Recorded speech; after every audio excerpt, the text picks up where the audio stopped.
Google Search конзола вече дава информация за търсене с генеративен AI дори в България. Новината мога да ви я потвърдя, тъй като буквално преди броени дни тази функционалност заради в един от българските ми Google Search Console профили, само че с важното уточнение, че единственият профил, в който ми зареди, е всъщност този на един от най-големите клиенти, с които работя, а именно такъв, който на годишна база получава милиони уникални потребители като посетители на сайта, докато за всички останали мои сайтове тази активност все още не е налична, макар че също трафика там е впечатляващ. Функцията ще ви я покажа с скриншоти от Google Search блога, тъй като би било неправилно да споделям конфиденциални данни, но ще ви обясня всъщност как работи. Това, което виждате тук на този скриншот е буквално начина, по който е формулирана тази функционалност. Тя се намира в страницата на Google Search Console, секция Performance, представяне, Search Results, и когато отворите обикновения общ преглед на представянето на заявките, излиза един прозорец, който ви кани да пробвате бета версията за анализ на генеративен AI и неговите заявките, които се подават от него, и това ви прехвърля в един таб допълнителен, който виждате тук. На таба всъщност се разглежда, виждате, изглежда в класическия начин, разглежда се опцията да видиш броят импресии, и тези импресии съответно са разделени по страници, по държави, устройства и дни.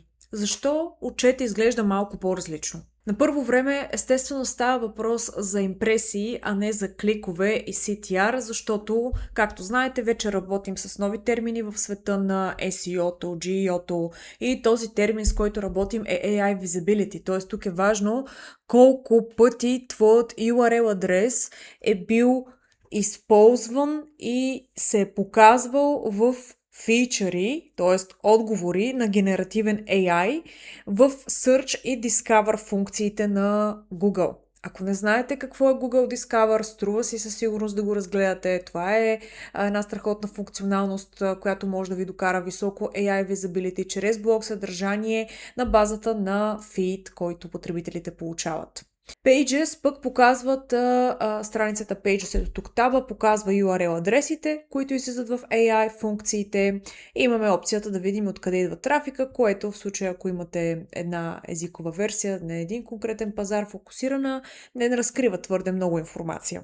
Защо тази новина е толкова значима? Защото от май 2024, когато AI Overviews тръгна малко по-масово, буквално целият SEO бранш живееше с един и същ проблем. Защото трафика пада, така че ако трафика пада при вас, не се притеснявайте, не е нещо, което само при вас се случва. При най-огромните брандове също става. Позициите си стоят и никой не може да каже обаче със сигурност каква е причината, дали е AI отговора, дали се показваш в AI отговора или нещо друго. На 3 юни Google пък пусна това, което наричат Search Generative AI Performance репорти, и виждате част от тях. Те са този отделен изглед. И сега първото важно уточнение, това не са нови данни, защото тези импресии всъщност винаги са си били в общия перформанс отчет, просто са смесени с всичко останало в миналата версия, докато Google сега ти дава разбивка, без числата да се променят твърде много. Всъщност ти дава информация за импресиите и разпределението. Отново казвам, това е в бета версия, така че ако този филтър при вас не зарежда все още, причината е, че все още се разработва, ще се доразработва и ще става все по-добър. Важно е да уточня, че ако тази функция искате да бъде налична в вашият профил, ако вие вече се приближавате към момента, в който ще имате достъп до нея, то тогава, когато сте в Google Search конзола и влезете във вашите настройки, ще ви излезе тази страница, в която имате възможност да изберете AI Controls. Ето тази функция ще ви зареди. Ако не ви зарежда, значи още профила ви не е готов.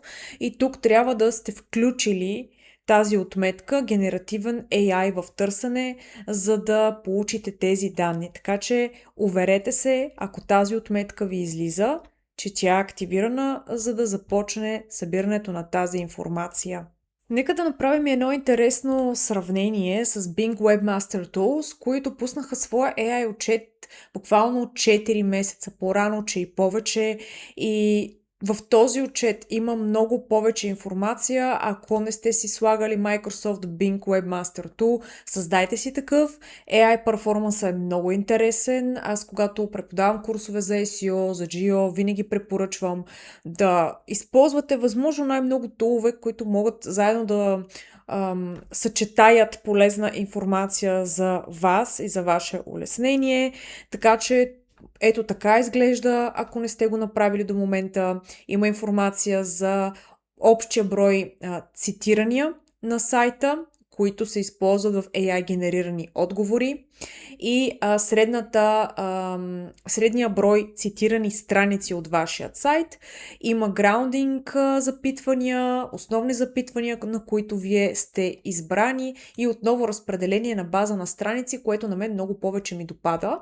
Тук използвам един сайт, който съм погребала и занемарила през годините и просто го използвам за канала, но ако някой има някаква идея да го възраждаме заедно, нали, може да ми пише. Той е технологичен сайт. Сега, вярно е, че за българските клиенти Bing е с малък пазарен дял, но данните все пак са безплатни и посоката и мерките, съотношенията се съотнасят и се запазват във времето, така че ако Copilot цитира дадена страница по конкретен въпрос, много е вероятно и Gemini да прави същото. Затова си струва да верифицирате сайтовете си там, дори само заради тази функция с граундинг заявките. Препоръчвам също да използвате и Microsoft Clarity, които също добавиха AI функционалност в отчета и разчета на поведението на потребителите по сайта.